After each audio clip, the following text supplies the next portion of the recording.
Did you know that everyone have spirit animal form that they use to manifest? Did you know that you listening to me, you have a spirit animal form? That is the animal that your spirit represent.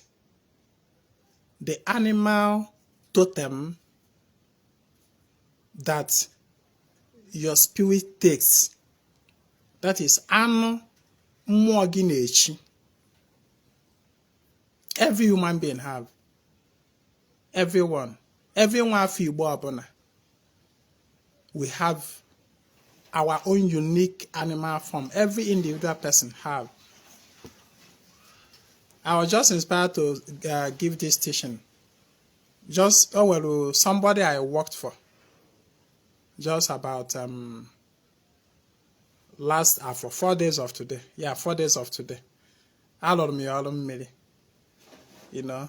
Please, I pledge your indulgence. If you are the lady and you are watching this video, please. I pledge your indulgence to share this message. You know.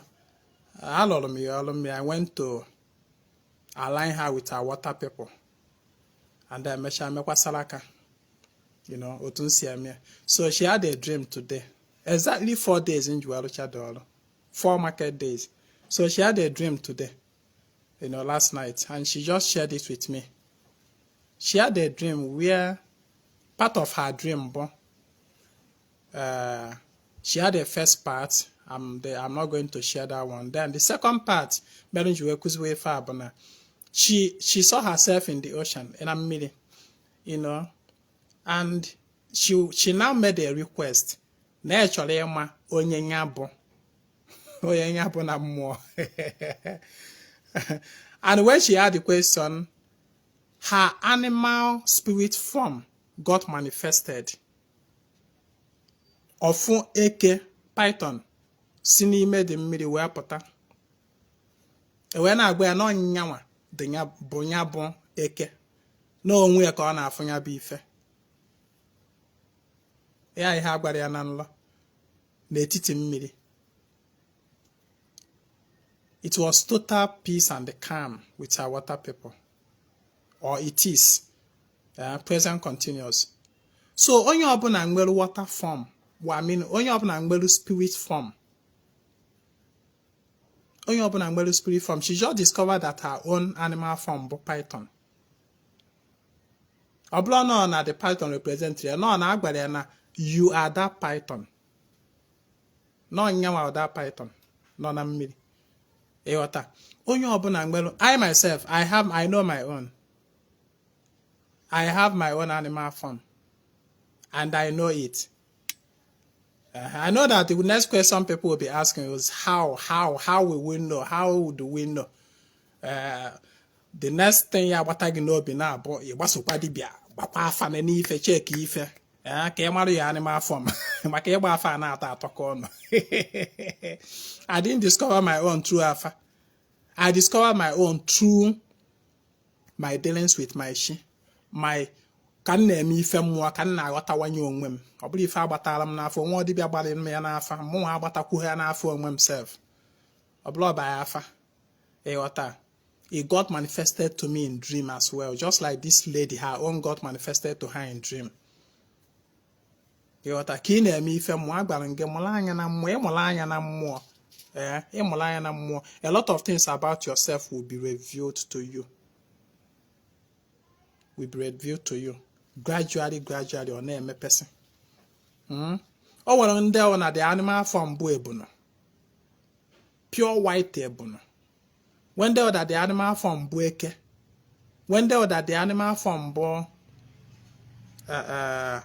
butterfly. When they that the animal form bụ dove. O when they nke ha bụ nkịta. Yes. O when they nke ha bụ agụ. Yeah, lion or tiger, the male and female. Oh, when they are these two. These two. And these two happen to be my own animal form, part of it. Oh, when they're the animal form now, the more than one. And sometime in dream, you find yourself wrestling with these animal forms. That is the battle going on within you. When you have not achieved peace and balance within yourself, you see yourself in dream sometimes wrestling with your own animal form. You'll be battling with them, fighting with them. Because of what? It shows the war, the division within you. You attain a level of peace, alignment with yourself. You have not yet attained it. Oh, well, again, now. Hey, oh, well, no, again. Oh, well, no, about 3-4 years ago. By about 4 or 5 years ago. Oh, well, no, again, my animal forms na no carry. Mona lion, nke nwoke nolo. Mona nke nwanyi leopard nolo. But at a time when I started practicing Ordinana, aligning, practicing, I started achieving harmony with them. They came and embraced me. The two of them we now embraced. That is, achieve peace with himself. When you stop wrestling with your spirit animal form, that is when you will know that you have actually achieved peace with yourself. But insofar you keep fighting with them, each time you see yourself in dream, it's either they are fighting you or chasing you, this and that. It shows that you are not yet attain peace with yourself. And to attain peace with yourself,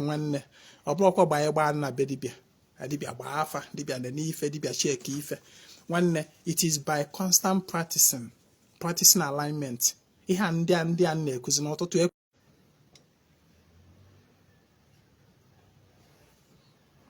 Facebook na-eme ha. So with time, as you align with your spirit forces, you will attain that peace with them. Can you go there? I'm on Facebook na akako. My name is Ezinwa Anedo. I come for a total restoration of Ordinary Igbo. Nyagazia.